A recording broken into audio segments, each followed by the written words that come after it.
And async code is considered to be a best practice, and we've witnessed in the JVM, we've witnessed this huge shift back from the days of blocking libraries to slowly, one by one, Netty and Jetty and all the libraries, they started going async because they got tired of sitting around wasting threads. You can get up to about 10,000 threads on modern hardware, and after that, you start to, the overhead of all the threads starts to bog you down so much. So to get beyond the so-called 10K barrier, more and more libraries and applications have switched over entirely to asynchronous programming. So we want to write parallel code. We don't want it to be too parallel because we don't want to just create a bunch of threads that are going to be causing our cores to be doing a lot of context switching. And we don't want to create threads that we're just going to waste, that we're going to park sitting around doing nothing. We want to write async code, basically. And all these three problems are the very same ones that Scala Concurrent Future was invented to solve. And actually, it does a pretty good job solving them. If you want to write parallel code by hand using Java lang thread, you end up with something that looks like that. And this is a very simple example using basically state-of-the-art features from Java Util Concurrent, like a countdown latch. Back in the good old days of concurrent programming with the JVM, there was none of that stuff. I don't know how many of you are old JVM programmers. You've probably written code like that. That's not very pretty, but if you switch this over to using Future, you can actually do a bunch of things in parallel just by mapping over a list and sending everything in the list to the Future apply constructor where you evaluate it. And that cleans up tremendously on the sort of low-level, just boilerplatey mess that you used to have to do back in the days of Java concurrency. Asynchronous code, it's a similar story. This is what async code looks like natively. So when you're calling these functions and you have to give them callbacks, then what happens is inside your callback, you might have to call yet another asynchronous function. And inside there, you have to give it another callback, and so on and so forth, and you end up building this deeply nested tree-like structure.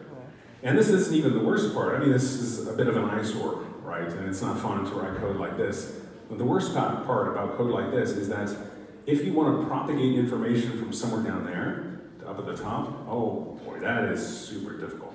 To propagate information from an inner level to an outer level. People use all sorts of nasty, unreliable, race condition prone tricks to do that. And Future came along and it let us clean that code up. I mean, for example, you can do the preceding slide in a few lines of a for comprehension, and yeah, for comprehensions aren't very obvious, but you can learn that syntax, you can learn what it means, or you can call flat map a bunch of times yourself, and you end up with something that reflects the linear structure of what's happening. There are no callbacks in this code. We verify the user, we get the roles, we log the access, and then we return the results.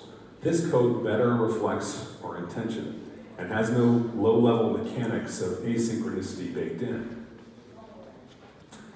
So what's the problem with Future then? Well, it's 10 years old.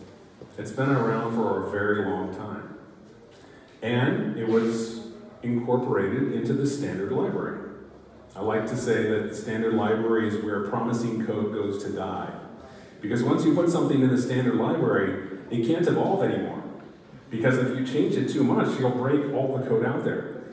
And now I'm willing to bet that in this room, probably 80% of you have used Future, and probably 100% of you have Future in your code base, which means they can't just change the API on you, it'll break every single user in the Scala community, and that's not good. We want stability from the things inside our standard library, but stability comes with a cost, and the cost means Future is no longer innovating. And 10 years, it's a long time. We've had a chance to learn.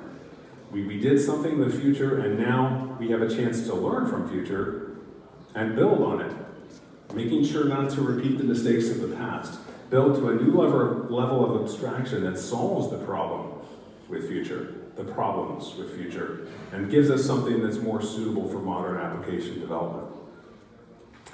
And that's where this library called ZIO that I work on is positioned.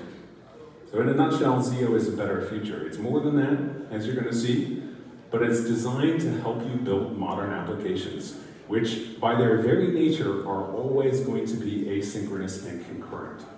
Due to changes in the way CPUs are now made, we don't have a choice as programmers. If we want to build modern applications, they will be asynchronous and concurrent if we want low latency and scalability and so forth. And if we're going to build them, we need a solution, whether that's future or something else. ZIO is trying to be the better future, the one that helps you build modern applications with very strong guarantees and learning that comes from having a decade of real-world field experience with Scala concurrent future. I went back and forth on whether or not I should include this comparison chart between future and ZIO. It seems harmless enough, but I swear this chart will get me banned from some places. What does the Russian Scala community think? Is it okay for me to have this chart in here? Yeah? All right. Good. All right, so let's dive into point-for-point comparison between ZIO and future. And we're going to take a look at concerns that matter to you, stuff that you've run into yourself. And we're going to see how ZIO takes and improves upon what we did with Scala concurrent future. So ZIO has no implicits. And if you look at future-based code, it's very common to see this implicit execution context thing threaded through the entire program. And that's best practice, by the way. Importing the global execution context is not considered best practice for very good reasons, because it takes away control from the caller of that code where that future runs. So ideally, in an ideal world, you thread execution context through your entire program except where you know a future needs to run in a given execution context. And that is just a lot of pain. I mean, there's nothing wrong with it, right? But it's a lot of pain, it's a lot of typing, it's a lot of boilerplate. Passing around that execution context and making sure it's available implicitly in scope on every single operation that you call on future, it's a big pain. And with ZIO, there is no execution context. There is no implicit parameter, there is no threading of information through your whole program. You just write ordinary code, no implicits. Another implication of this that is, I think, less appreciated is that because futures operations always require an execution context, what that means is where your future runs, which thread pool it runs on, is highly sensitive on lexical scoping. In other words, you can copy-paste code from one code block to another and change where that future is going to run. Not only that, you can change the import at the top of your file, and suddenly your future is off running somewhere it shouldn't be. And this bites people in production. They copy-paste code, they move stuff around, they do some seemingly benign refactorings, they change an import statement, and suddenly they've got the wrong code running in the wrong location that's leading to exhaustion of some resource or deadlocks or other sorts of very hard to diagnose problems. And there's none of that with ZIO. So what ZIO does is, if you want an effect, a future, if you will, to run on a specific location, you call an operation called lock. And lock lets you specify this thing should be locked to that specific execution context.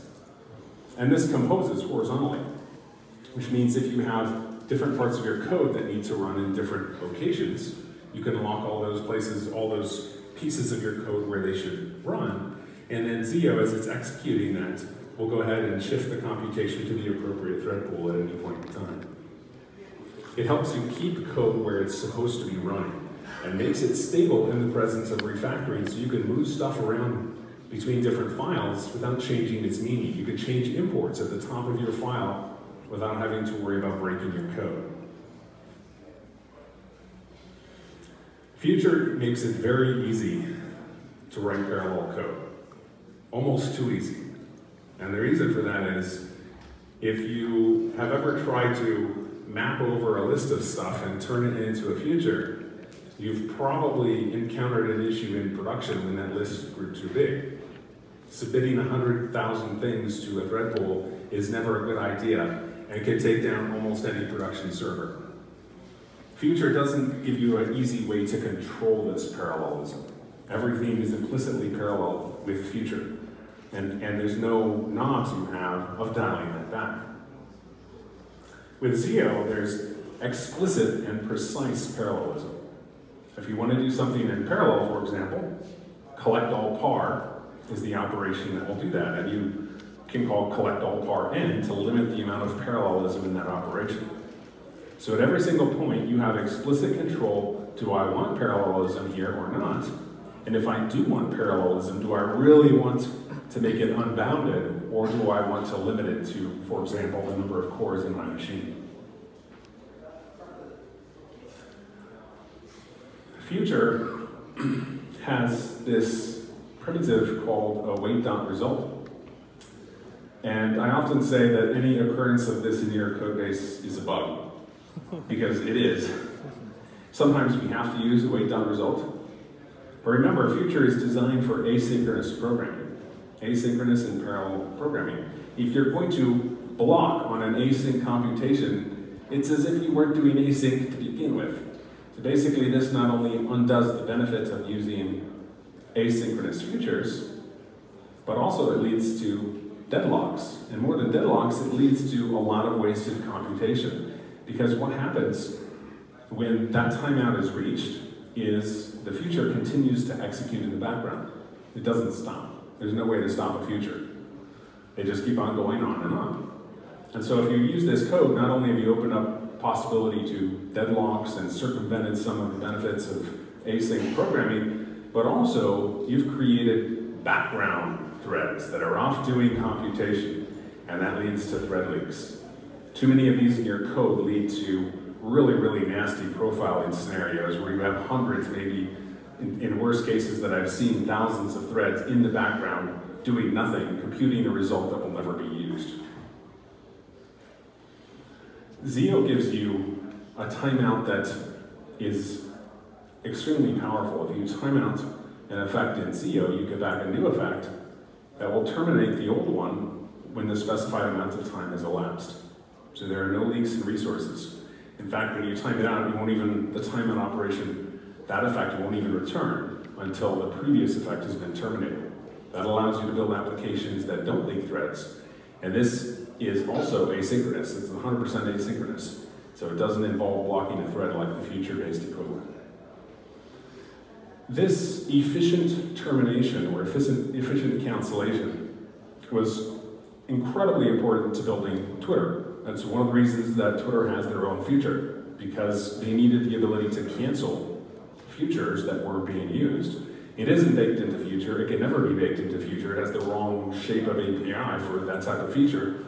It's baked into ZIO, and you see it not just in await.result, where a termination will result in immediate cancellation of the underlying effect, but you see it in a bunch of other places, like ZIO's version of first completed of. So first completed of, if one of those fails, what happens is all of them continue executing until completion.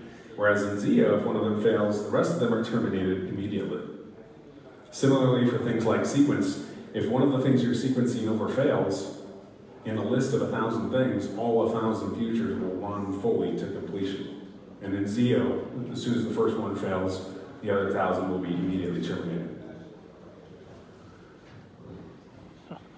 Another real drawback and complaint that people have when they're working with future-based code is that what happens when something goes wrong? The application blows up at runtime.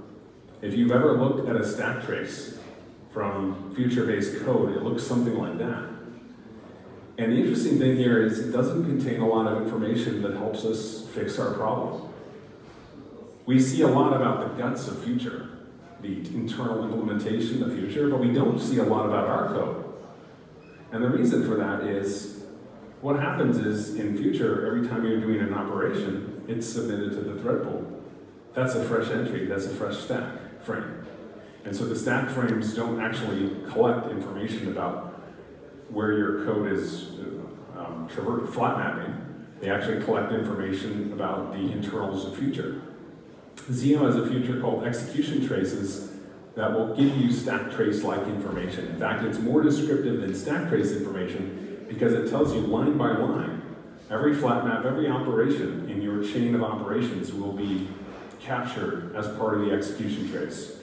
This gives you the ability to figure out what went wrong, which helps you fix it. Not only will these execution traces tell you everything that happened previously, but they'll actually tell you things that were going to happen if the code had not completed, had not failed. Future is not very refactor friendly. And what I mean by that is, let's say you're looking at a chunk of code over on the left-hand side here, and you see some duplication. One of the techniques that we can use to eliminate duplication is a refactoring called introduce variable. So we introduce a variable, and we take the duplicated expression, and we put it in the variable, and then we refer to it twice. And you can see I implemented that refactoring over on the right-hand side here.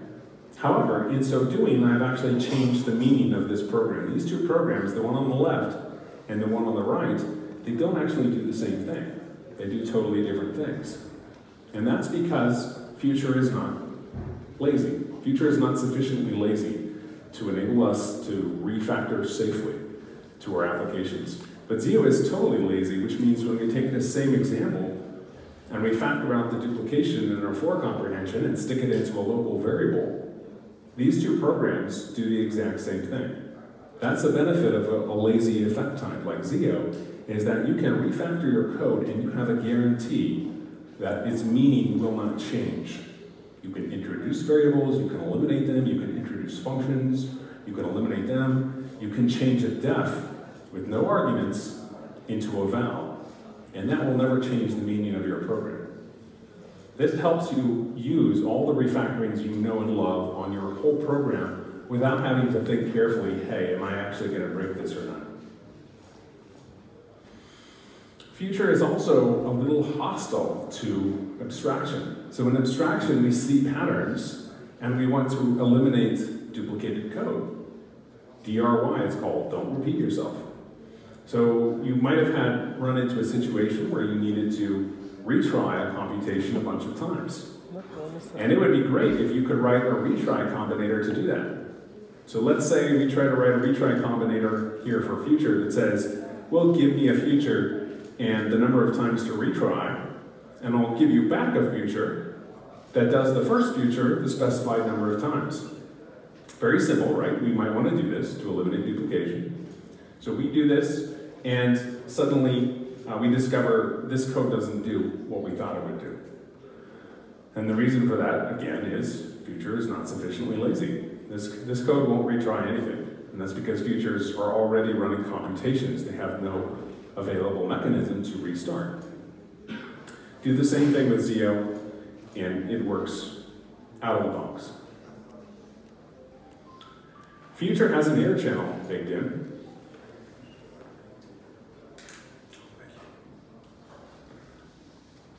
Future has an error channel baked in, which is great because programs fail. We need the ability to generate failures and to respond to them.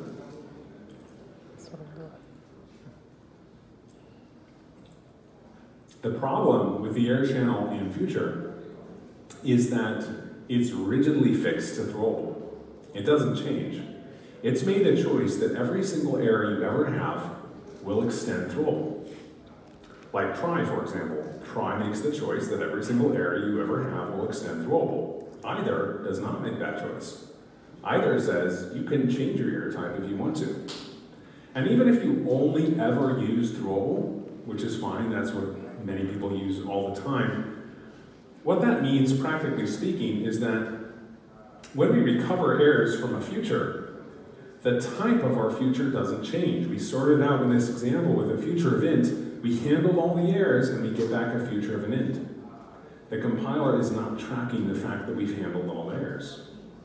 And we have no way to require that someone give us a future that can't fail. There's no way to write that constraint. So in some sense, Future is not really taking advantage of the power of a static type system.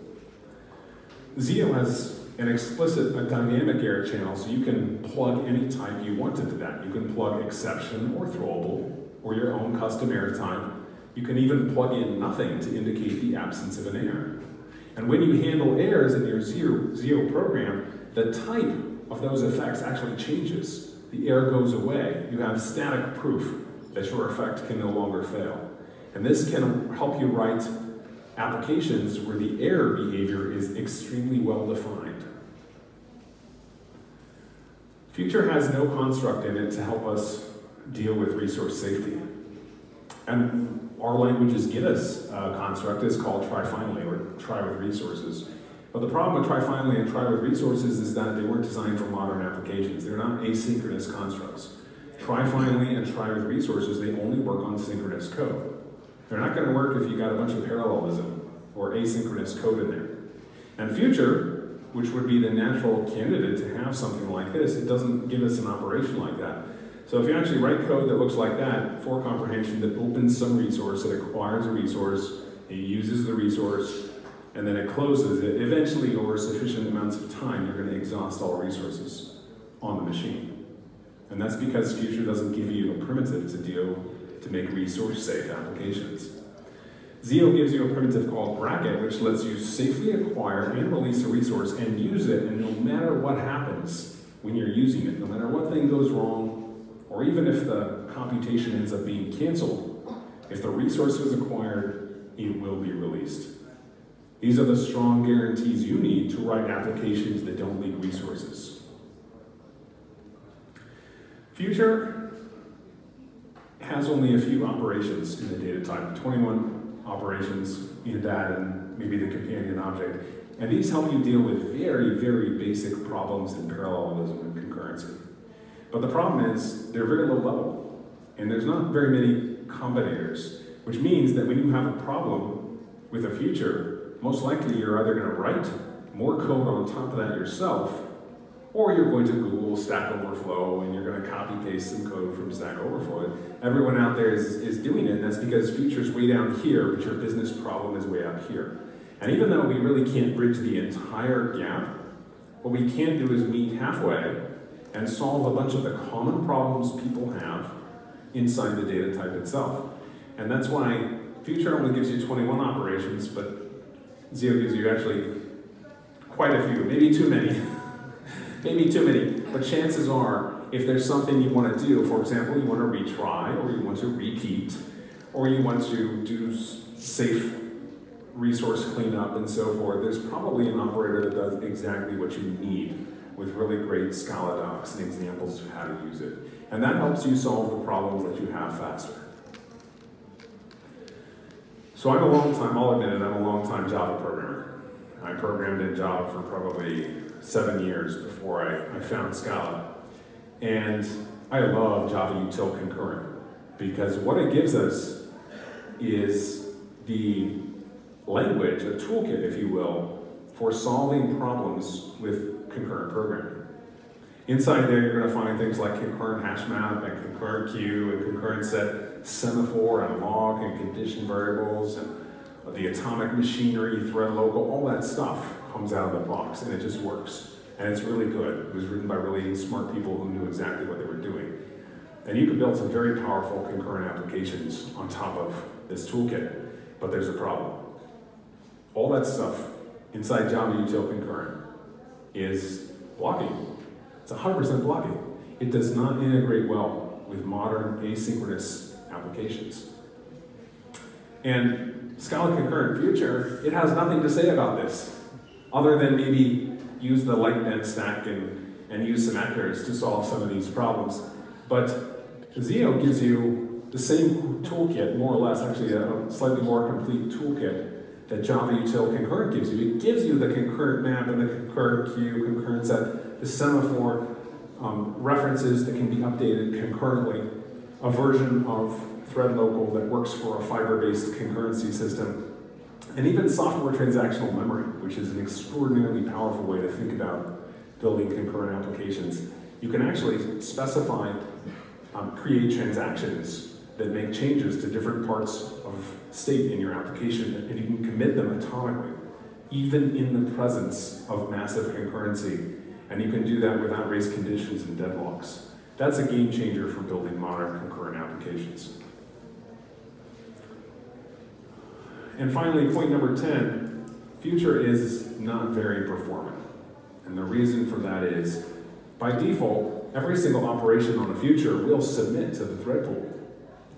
And that means that a given core in your CPU is constantly transitioning back and forth between which future operation it's evaluating.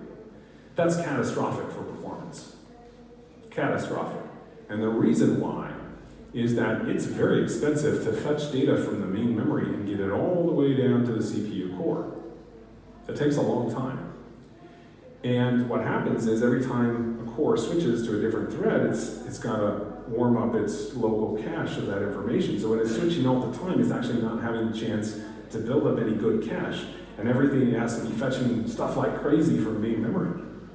ZIO, on the other hand, by default batches and allows these cores to warm up, executing a large number of operations sequentially on the exact same core before it defers to other computations that need to be run. And the end result is that you can achieve something that's 100 times faster using ZIO-based code. And that doesn't mean if you plug ZIO in, your application is actually going to be 100 times faster. This is a synthetic benchmark. But what it does demonstrate is that you can use something like ZIO, and you have to worry less about performance than ever before. If you worried about using future too heavily in your application, it was probably a good thing. You don't have to worry about using ZIO too pervasively in your application, because it's managed to improve the margins by so much that it makes it practical to use it across your whole application. All right, let's briefly talk about upgrading. So if you're interested in giving ZIO a try, let's walk through a few examples of what that might look like. And I'll give you some tips on how you can do this. So first off, it's very simple to get started with ZIO. You just add that single line of, or 2 lines of code to your SBT build file. The first one's probably already there, so just add the library dependency on ZIO dev. And then here's your Hello World program. This Hello World program extends app, which is a data type in ZIO. And it implements a run function that takes a list of your command line arguments.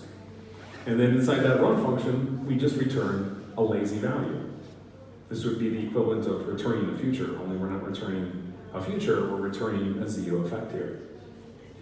And then there's an additional line after that, which is calling .fold, and this is basically to fold over that value and turn the error into the number 1 and the success into the number 0, just because it's the main function. So we have to return an integer code out of there so that if you're using from the command line, other applications can tell whether or not it failed. So in this case, we just map all failures to 1 and all successes to 0.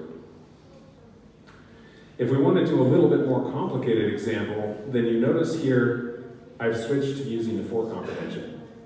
This is the single biggest pain point of either using future or using ZIO, is learning how to use for comprehensions. And I will grant this is not obvious syntax, and you have to relearn a bit how you express common problems. But I promise you, you can do it, and it doesn't take too much time to become more familiar with the for comprehension syntax. And once you use the for comprehension, you just state everything you want to do in a linear order. What is your name? Get the name from the user, print it out to the console, and then return some value out of your for comprehension. That's the translation that you go through mentally when you use for comprehensions.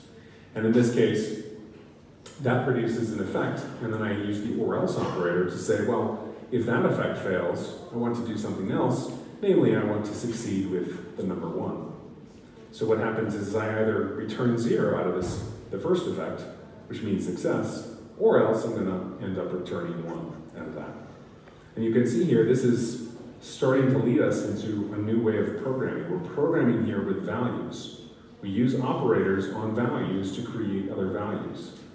And this is a little mind-bending. And it's what's truly mind-bending is when you see what power this gives you.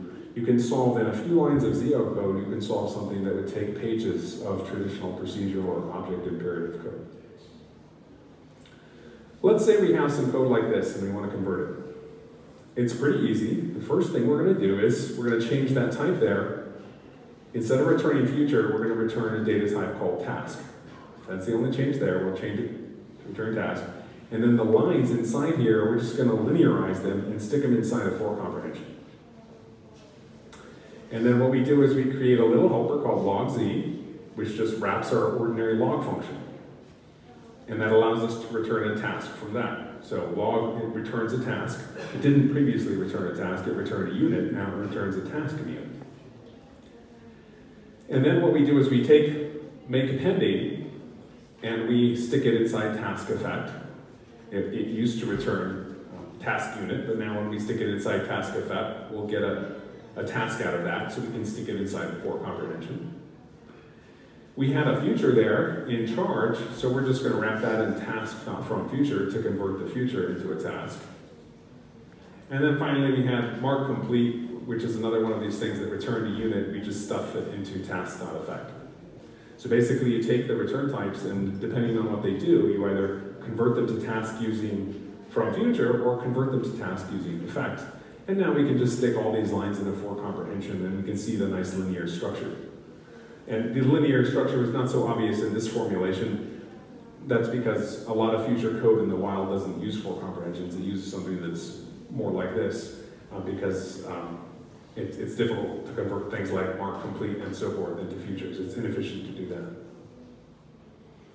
All right, so what are we seeing from this example? Well, first off, if you're starting to use ZIO, experiment with task first.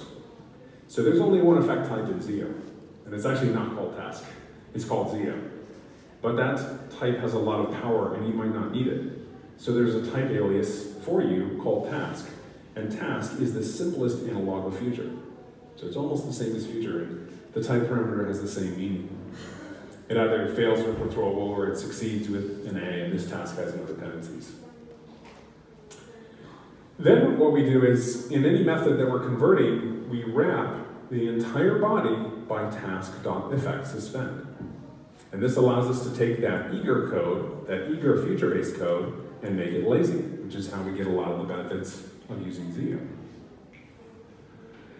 And then finally, anytime we're calling into code that used to return a future, we just take that future and we convert it into a task using task.fromFuture. There will be some points in our applications where we have to go the other way around. We've converted some code to using task, and now it expects the future, so we need to convert it to future. You can do that. You can't do that lazily, unfortunately. So future is not lazy, so anytime you convert from a ZIO task into a future, that's going to be non-lazy right there at the conversion point. It's going to kickstart that computation. And there are certain implications you have to be aware of when you're doing that. So that's why it's called unsafe run to future, is that it changes the programming model. And all the benefits of ZIO, they stop at the edge when you convert it to a future, because futures can't be canceled and all this other stuff. So you want to defer that as long as possible. But it is necessary, and it's supported natively in ZIO.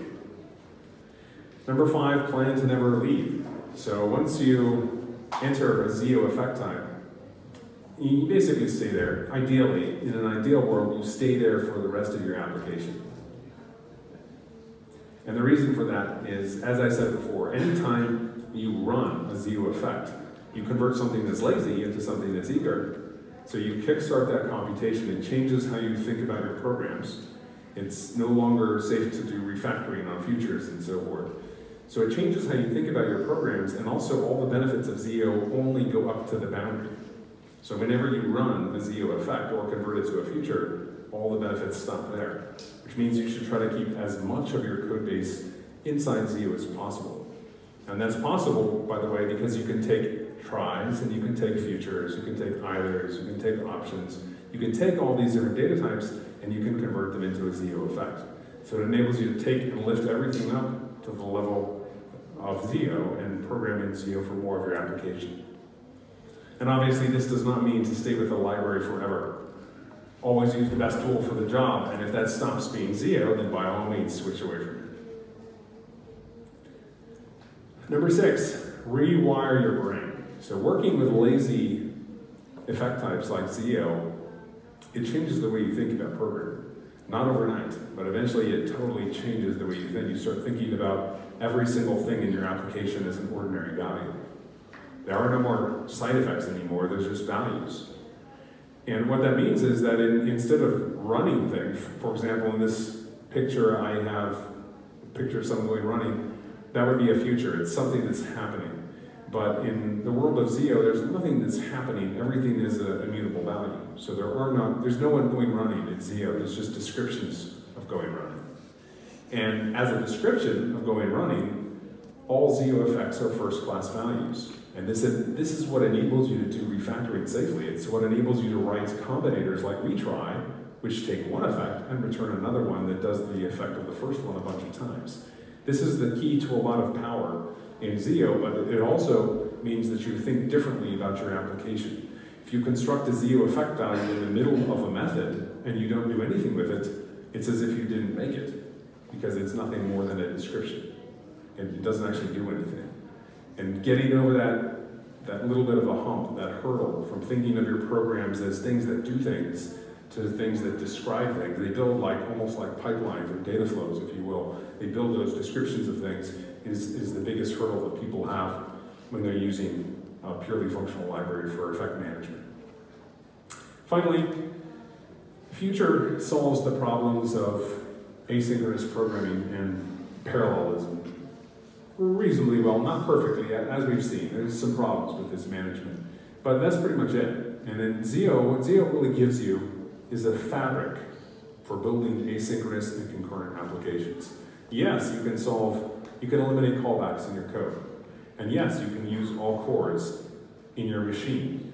Yes, you can fix the number of threads to be the number of cores on your machine. You can do powerful things like that help you build modern applications. But ZIO also has a lot of other functionality in there designed to help you build modern applications that don't leak resources. They have well-behaved thread management, so they use thread pools appropriately. They have well-defined error management that's statically checked by the compiler. And they have the ability to do transactions across memory in a concurrent, safe, and deadlock-free fashion. So there's a lot of stuff in there. And it's not a ton of code, but there's a lot of stuff, and it helps you build modern applications that solve real-world problems more simply than ever before. So as we've seen, there's a monumentous shift happening in the industry caused by the death of Moore's Law way back in 2005 that's leading to things like Future being created. It led to Go routines, it led to Akka, it led to Kotlin coroutines. Basically, it's slowly changing languages and libraries. They're all changing to be asynchronous and concurrent, very parallel. And these are affecting all of us to one degree or another. Future helped us solve those problems early on, but it's a very old data type, and we've learned a lot about some of the drawbacks that it has and how to fix them. And that's where a library like ZIO comes into the scene and says, okay, well, let's build on what Future did. Let's come up with something that allows us to build modern applications, but with better resource safety, better error management, better thread handling, the ability to abstract over our code, the ability to refactor it safely without changing the meaning of our programs, the ability to test these things, and so forth. And that's what a library like ZIO gives us, is the ability to do everything the Future did, but better, because that's what we need. In modern application development, we can't escape it. The only question is which technology will choose to solve these problems.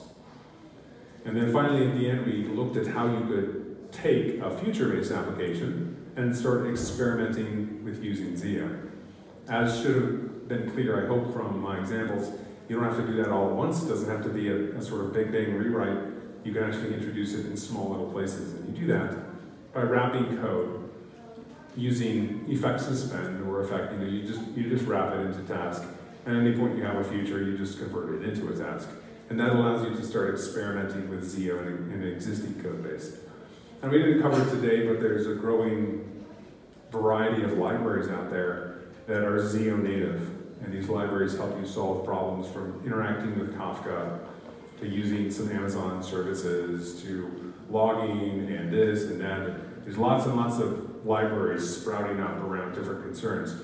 So there's a chance, especially if you're in a greenfield project, that you might not have to do a whole bunch of wrapping yourself. It's basically going to be, you can use ZIO native versions of a lot of the common bits of functionality that you're already using. And then anything inside the Cats Effect ecosystem, like if you've used Doobie or FS2 or other HTTP4S, all that stuff can be used seamlessly with ZIO because ZIO has Cats effect instances. So if you're using something in that ecosystem, you can definitely benefit from ZIO right away. All right, so that's where ZIO is today.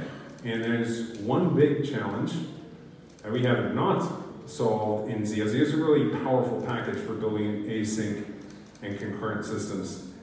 However, there's one really big challenge that we've not yet solved that hopefully we will solve in the next year, and that's going to be very exciting. I'll let you guess what that might be. All right, well, thank you for coming to my talk today. I hope to meet many of you out there and speak with you. I'll be around all day, so please come by and say hello. I'm also doing a workshop, an hour-long workshop, so if this is interesting enough to get started using ZIO, then please attend my workshop. We'll build a fun little application. And then I will also be back, hopefully, assuming there are no problems with my Russian visa, my next Russian visa. I will hopefully be back here in November to hang out with you all and talk more about Scala. So thank you for coming to my talk.